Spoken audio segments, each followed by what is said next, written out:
And welcome to IMHO, the film edition. I want to start something new called 3 Minute Thursday. I was going to do 2 Minute Tuesday, but that's a Peter McKinnon thing, and I honestly don't think I can keep this under 2 minutes. I did a video a little while back about frame rate, so it only makes sense that I do a video about shutter speed because they are basically fraternal twins. They are two sides of the same coin. So what is shutter speed? Well, it's basically the amount of time that each individual frame is exposed, or you can think of it as a refresh rate for a digital camera. The lower the shutter speed, the more motion blur that'll be in your video. And the higher the shutter speed, the less motion blur. Everything will look more sharper, more detailed, more crisp. The rule concerning frame rate and shutter speed is that your shutter speed will be double your frame rate. If you're shooting at 24 frames per second, 25 frames per second, then your shutter speed will be set at 1/50. Now I know what you're saying. For 24 frames per second, it should be 1/48, but they don't make 1/48.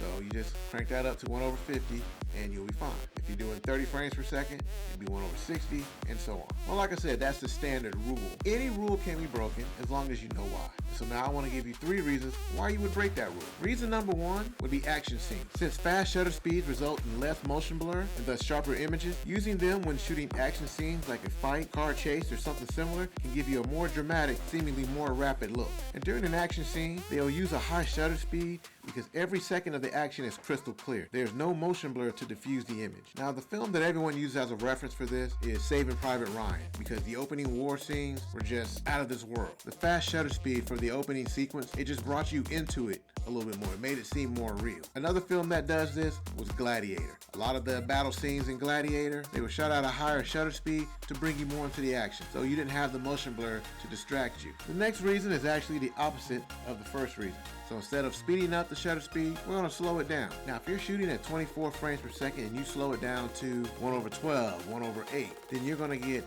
a lot more motion blur, and it's going to make your character seem like he's dizzy, like he's drunk or disoriented. It could be used for a dream sequence. Alright, and the third example deals with exposure. When you have a lower shutter speed, that allows more light to enter your camera because the shutter is going by slower. So if you're filming something in low light at night and you don't want to raise your ISO because you don't want to put all that grain in the picture, then you can lower your shutter speed to brighten up the scene. And on the flip side of that, if you have it set to a higher frame rate, then you're bringing in less light. So if you're shooting somewhere outside or just around bright lights and you don't have an ND filter, you can raise your shutter speed and that'll darken the image. And that way you can keep shooting with your aperture wide open to get the shallow depth of field. So those are my 3 reasons you can use to break the shutter speed rule. That's all I got for you today. So I'd like to ask you to go ahead and hit that subscribe button. If you got any value out of this video, go ahead and hit that like button. And I thank you again for spending this time with me, and we'll see you again later.